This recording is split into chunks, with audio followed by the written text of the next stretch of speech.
Faire des choses qui créent des vraies réactions, ça me fait du bien parce que je sens que j'existe, je me sens vivant. J'ai toujours aimé faire rire les gens, les faire rêver, créer des émotions en eux. Alors ça, vraiment, j'ai toujours aimé faire ça. Faire en sorte que mes idées, les designs, les dessins puissent créer des choses fortes.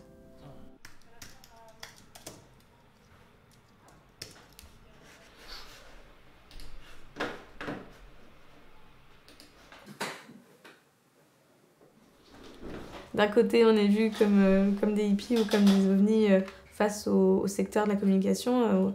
Et de l'autre côté, les marques qu'on souhaite accompagner, elles peuvent nous voir aussi comme des alliés de marques irresponsables. Parce que c'est vrai que la communication a toujours été au service de marques qui utilisent de l'huile de palme, des marques de pétrole ou quoi. Donc c'est compliqué de se positionner entre tout ça. Mais en fait, je pense que dès qu'on a de la bonne foi et de la sincérité dans ce qu'on fait, directement, il y a la confiance qui se crée et dans tous les cas, les gens comprennent ce qu'on veut faire.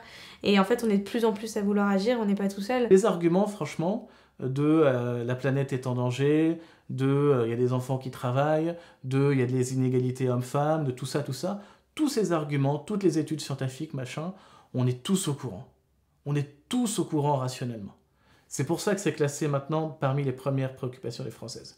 Mais on n'est pas mis en mouvement, parce qu'on est culpabilisé, parce qu'on se sent mal, parce que ça a l'air trop compliqué. Et donc, faut rendre ça un peu simple, et il faut rendre ça un peu jouissif quand même. Et si c'était un peu rigolo tout ça? Et si on trouvait les arguments un peu sympas, par exemple, pour la mode responsable de faire du shopping dans une ressourcerie?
Il y a beaucoup de codes dans la communication qui sont obsolètes en fait, où il n'y a pas du tout d'éthique, il n'y a pas de prise en compte de l'impact environnemental. Et nous, on veut vraiment prendre le contre-pied et inclure tous ces impacts-là, et en prendre conscience du début à la fin.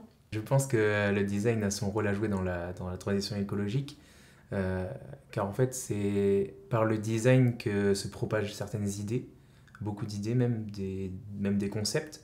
Et si c'est par un endroit qu'on doit commencer, c'est peut-être par là. Moi, les valeurs, je les imagine souvent par rapport à des formes simples. Enfin, par exemple, des fortes valeurs au niveau de l'accompagnement ou des liens, tout ça. Je vais l'imaginer par des cercles, en fait, qui s'entrecroisent. En fait, dans ma tête, ça fait directement... ça prend en fait des formes très simples. Après, ce que j'avais fait, je crois que les seuls retours de merde sont non. Responsable chargé de mission, je trouve que... Dire à des millions de personnes manger tel produit polluant ou consommer tel produit polluant, ça a un vrai impact sur des vies et sur les émissions de gaz à effet de serre et sur le CO2, etc. C'est là que ça se joue. Et donc, il est facile de déterminer des critères de qu'est-ce que je fais en tant qu'entreprise, qu'est-ce que je fais en tant qu'agence et qu'est-ce que je ne fais pas. Nous, par exemple, on utilise la liste d'un rapport officiel sur quels sont les secteurs les plus polluants. Donc, grosso modo, les énergies fossiles, l'extraction de fer, l'aluminium, la fabrication de viande, etc., etc. Et du coup, on met ces secteurs-là dans la liste de nos collaborations non souhaitées. Et du coup, on publie même, en toute transparence, notre pourcentage de chiffre d'affaires sur ce secteur-là. C'est notre garde-fou. Pour moi, une communication plus éthique, c'est-à-dire plus humble aussi, je pense que ça rentre en compte, plus humble, qui ne pousse pas à la surconsommation. Là, ça attire ma curiosité parce que je me dis, c'est un contre-pied en fait en ce moment.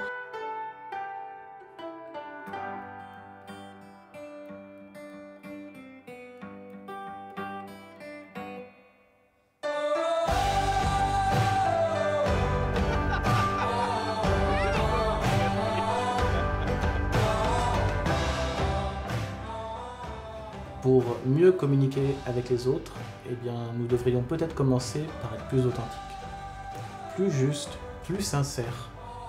Il ne s'agit pas d'avoir tout préparé pour qu'il n'y ait rien qui déborde, pour que, pour être le plus parfait du monde.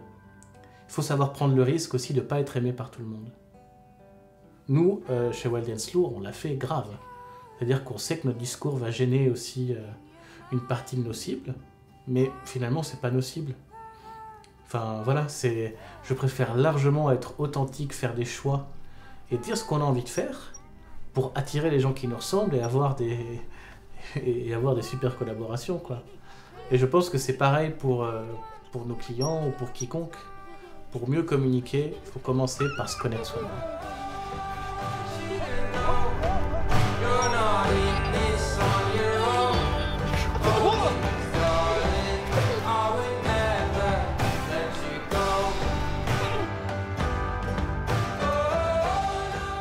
Bien me concentrer plus sur le projet de l'entreprise, plus sur l'âme dans l'entreprise que sur les attentes du marché.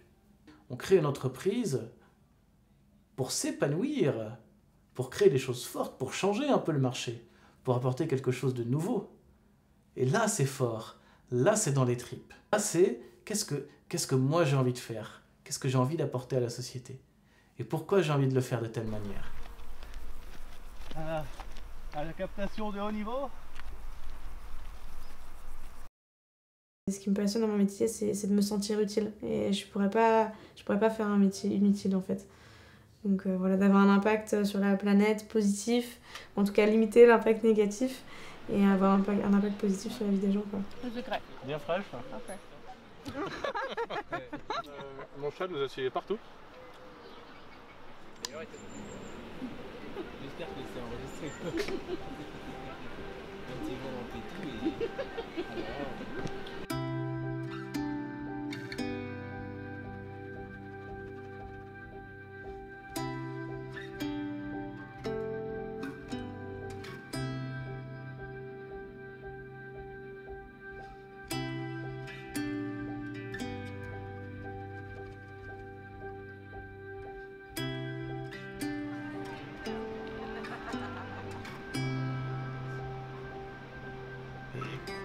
Là, on est dans une période où on a tous un peu peur quand même, où on a tous un peu conscience qu'il y a des scénarios tristes, des scénarios même catastrophiques qui peuvent nous arriver. Et ben, la gestion de nos propres peurs peut nous aider là-dedans, pour prendre les choses en main, avoir les épaules. Et si chacun pouvait apprendre à gérer ses peurs, à avoir de la gratitude envers leurs peurs, et à les surmonter avec d'autres scénarios plus viables, plus rationnels, plus positifs. Là, je pense que, moi, ça a été la clé de pouvoir me faire avancer. Je suis resté parfois longuement dans des situations dévastatrices parce que j'avais peur. Et en fait, quand j'ai passé le cap d'après et que je me suis libéré, d'une part, j'ai compris que c'était pas si dur et que c'était pas si insurmontable que ça. Et d'autre part, j'ai compris qu'on devient tellement plus heureux après. Et surpasser ses peurs, ça crée des choses mais incroyables. C'est ça qui crée l'avenir en fait.